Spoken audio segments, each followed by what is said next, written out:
আসসালামু আলাইকুম রহমতুল্লাহি ওয়া বারাকাতুহু। হ্যালো বন্ধুরা, আপনারা কেমন আছেন? আল্লাহর দোয়ায় জানি আপনারা অবশ্যই ভালো আছেন। দাঁড়ান, ভিডিওটি এগিয়ে নিয়ে যাওয়ার আগে একটি দোয়া বলি। আপনারা এই দোয়াটি শুনে আমল করার চেষ্টা করুন। এই দোয়াটি হলো নেকির পাল্লা ভারী হওয়ার দোয়া। সুবহানাল্লাহি ওয়া বিহামদিহি সুবহানাল্লাহিল আযীম। সহিহ বুখারী হাদিস নম্বর 7053। তাহলে আমার চ্যানেলটি সাবস্ক্রাইব করে পাশে বেল আইকনটি বাজিয়ে দিয়ে অবশ্যই একটি লাইক করবেন। তাহলে বেশি কথা না বাড়িয়ে ভিডিওটি শুরু করছি। 1 নম্বর হাদিস, ইমানদার ছাড়া কেউই জান্নাতে প্রবেশ করতে পারবে না, আর তোমরা ইমানদার হতে পারবে না যতক্ষণ না একে অন্যকে ভালোবাসবে। হযরত মুহাম্মদ মুস্তাফা সাল্লাল্লাহু আলাইহি সাল্লাম, সহিহ মুসলিম হাদিস নম্বর 98।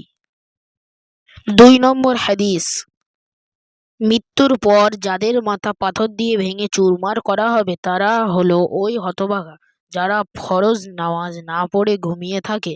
সহিহ বুখারী হাদিস নম্বর 7047। 3 নম্বর হাদিস, রাসূলুল্লাহ সাল্লাল্লাহু আলাইহি সাল্লাম বলেন, যে যুবক যুবতী যৌবনে আল্লাহর ইবাদতে লিপ্ত থাকবে, আল্লাহ তাআলা তাকে আরশ পাকের ছায়াতলে আশ্রয় দান করবেন। সহিহ বুখারী হাদিস নম্বর 6806। 4 নম্বর হাদিস, প্রতিদিন 100 বার সুবহানাল্লাহ পাঠ করলে 1000 সওয়াব লেখা হয় এবং 1000 গুনাহ মাফ করা হয়। সহিহ মুসলিম 4 এবং 2073। 5 নম্বর হাদিস, রাসূলুল্লাহ সাল্লাল্লাহু আলাইহি সাল্লাম বলেন, যখন পাপ কাজ অতিমাত্রায় বেড়ে যাবে তখন তোমাদের মধ্যে পুণ্যবান লোক থাকা সত্ত্বেও তোমরা ধ্বংস হয়ে যাবে। সহিহ বুখারী হাদিস নম্বর 3346। 6 নম্বর হাদিস, কারোর সাথে খারাপ ব্যবহার করিও না, কারণ মৃত্যুর আগে হয়তো ক্ষমা চাওয়ার জন্য তাকে আর খুঁজে পাবে না।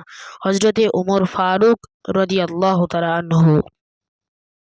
7 নম্বর হাদিস, তোমরা দাঁড়িয়ে নামাজ পড়ো, এত সক্ষম না হলেও বসে নামাজ পড়ো, এত সক্ষম না হলেও শুয়ে নামাজ পড়ো।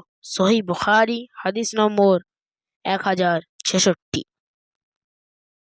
8 নম্বর হাদিস, রাসূলুল্লাহ সাল্লাল্লাহু আলাইহি সাল্লাম বলেন, যখন কেউ অন্যের পিতাকে গালি দেয় তখন সে তার পিতাকে গালি দেয়, এবং যখন সে অন্যের মাকে গালি দেয় তখন সে তার মাকে গালি দেয়। সহিহ বুখারী হাদিস নম্বর 5973।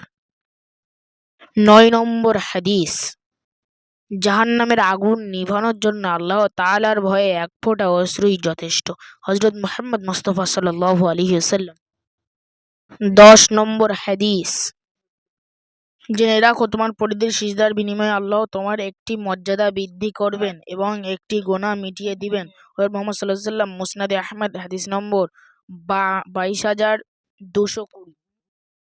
এই ভিডিওটি যদি আপনাদের ভালো লেগে থাকলে অবশ্যই একটি লাইক, একটি সাবস্ক্রাইব করে পাশে বেল আইকনটি বাজিয়ে দেবেন এবং একটি অবশ্যই শেয়ার করবেন। প্রত্যেক মুসলমান ভাই বোনের ঘরে ঘরে পাঠিয়ে দেওয়ার চেষ্টা করবেন। তাহলে আর বেশি কথা না বাড়িয়ে পরের পর্বে দেখা হবে। আসসালামু আলাইকুম ওয়া রাহমাতুল্লাহি ওয়া বারাকাতুহু।